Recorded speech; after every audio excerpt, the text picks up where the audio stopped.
इन दिनों जबकि पूरी दुनिया अफगानिस्तान और तालिबान में उलझी हुई है, इन दिनों जबकि विश्व की निगाहें अमेरिका की फौजों की वापसी और नाटो के सैनिकों की रिट्रीट पर लगी हैं, इन दिनों जबकि पूरी दुनिया ही डोकलाम में भारत के साथ हुई चीन की भिड़ंत को धुंधला चुकी है, इन दिनों जबकि भारत चीन सीमा यानी LAC पर अब तक हिंदुस्तानी फौजों की 1.5 लाख जाबाजों की सबसे बड़ी तैनाती की बात अखबारों के पन्ने में गुम है, ऐसे ही वक्त में चीन ने भारत के खिलाफ एक और चाल चल दी है। पूरी दुनिया के साथ ही भारत भी बस अफगानिस्तान, ISI और तालिबान पर ही फोकस करता रह गया और ड्रैगन ने तमिलनाडु के माथे पर निशाना लगा दिया। चीन ने अपनी पर्ल ऑफ स्ट्रिंग पॉलिसी पर चलकर भारत को घेरने के लिए श्रीलंका में अपने पैर पसार दिए हैं। भारत के लिए चिंता की बात इसलिए भी है क्योंकि चीन ने वहां तमिलों को लुभाने के लिए भी गोटियां सेट कर दी हैं। दरअसल इस वक्त श्रीलंका आर्थिक आपातकाल से जूझ रहा है। उस पर कोरोना की मार ने कोड़ में खाज वाली स्थिति पैदा कर दी है। इसी का फायदा चीन उठा रहा है। चीन कैसे ये साजिश अंजाम दे रहा है ये तो आपको बताएंगे ही, उससे पहले आपको ये बता देते हैं कि कैसे चीन चुपके से भारत के बेहद करीब आकर साजिशें अंजाम दे रहा है। तमिलनाडु से महज 50 किलोमीटर दूर चीन ने जमाए अपने पांव। जाफना प्रायद्वीप के 3 द्वीपों में लग रहा चीनी सिनोसार अटैक विंड संयुक्त उपग्रह। तमिलनाडु तट से बमुश्किल 50 किलोमीटर दूर हैं ये टापू। भारत ने जताया परियोजनाओं का विरोध। भारतीय सिक्योरिटी एजेंसी से जुड़े सोर्सेस कहते हैं कि चीन जिस तरह से श्रीलंका के उत्तरी प्रांत में बुनियादी ढांचा विकसित कर रहा है, उसका फायदा उसकी ओर से बाद में उठाया जा सकता है। भविष्य के खतरे के लिहाज से भारत के लिए ये बेहद बुरी खबर साबित हो सकती है, क्योंकि इससे पहले चीनी परियोजनाएं काफी हद तक दक्षिणी श्रीलंका तक ही सीमित रहा करती थीं, लेकिन गोटाबाया राजपक्षे सरकार अब उत्तरी श्रीलंका में भी चीनी उद्यमियों को कई सुविधाएं दे रही है। भारत सरकार इस साल फरवरी में जाफना प्रायद्वीप के 3 द्वीपों में चीनी सिनोसार अटैक विंड संयुक्त उद्यम को $12 मिलियन की हाइब्रिड पवन और सौर ऊर्जा परियोजना देने के श्रीलंका के फैसले का पहले ही विरोध कर चुकी है। तमिलनाडु तट से बमुश्किल 50 किलोमीटर दूर टापू होने के कारण भारत ने इन परियोजनाओं को लेकर विरोध भी किया है।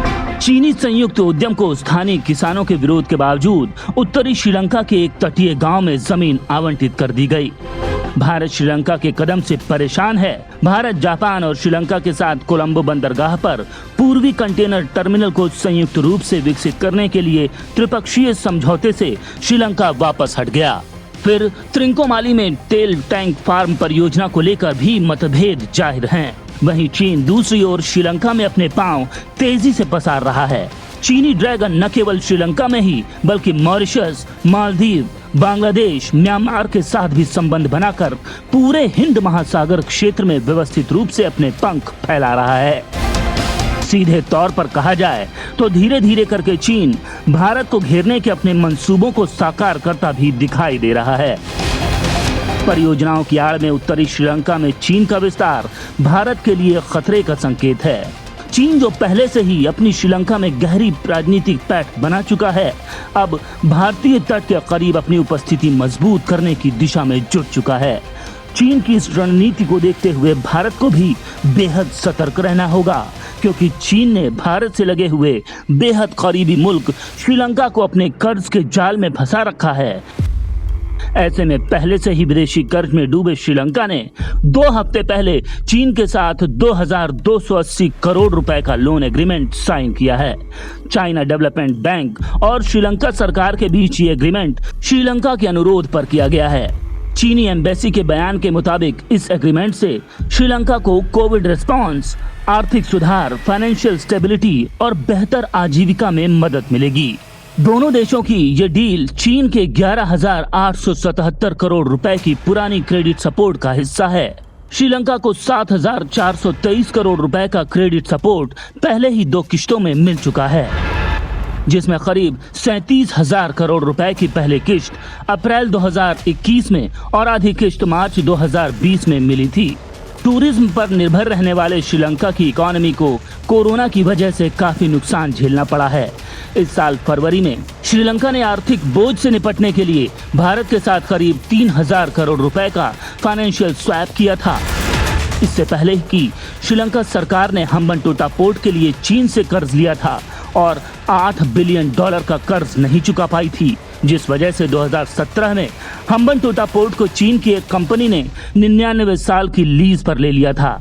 हम्बनटोटा पोर्ट दुनिया के सबसे व्यस्त बंदरगाहों में से एक है, जिसका इस्तेमाल चीन अपने फायदे और भारत के नुकसान के लिए कर रहा है। और ये बताने की जरूरत नहीं कि पड़ोसी मुल्कों के खिलाफ साजिशें रचना ही चीन अपना फायदा नंबर 1 मानता है और भारत के साथ उसके रिश्ते मौजूदा दौर के सबसे खराब स्तर पर हैं। ऐसे में चीन श्रीलंका को मोहरा बनाकर भारत को घेर रहा है।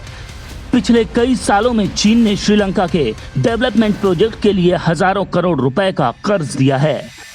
कहा जा रहा है कि चीन श्रीलंका को कर्ज के बोझ में दबाना चाहता है। हालांकि गोटबाया राजपक्षे सरकार इस बात को सिरे से खारिज करती है, लेकिन हकीकत ये भी है कि श्रीलंका को 2025 तक 33,000 करोड़ रुपए का विदेशी कर्ज चुकाना है और मौजूदा हालात को देखते हुए कहा जाए तो श्रीलंका के लिए ये काम मुश्किल ही नहीं, नामुमकिन सा है।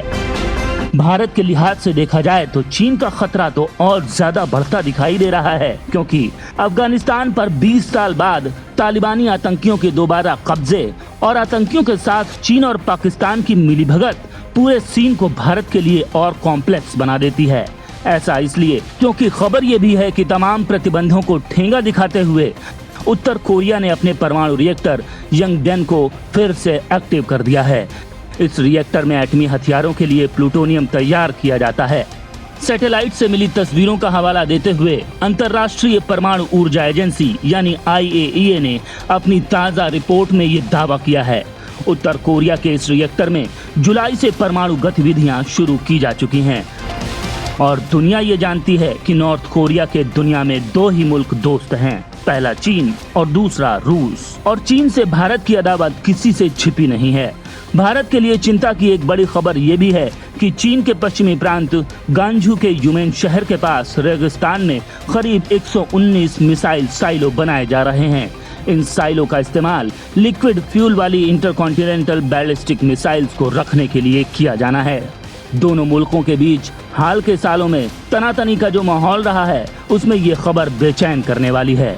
दरअसल भारत खुद परमाणु संपन्न देश है। ऐसे में दुश्मन पड़ोसियों से मुकाबले की तैयारी के लिए भारत को भी इस तरह के परमाणु इंतजामों के बारे में सोचना और तैयार होना पड़ेगा।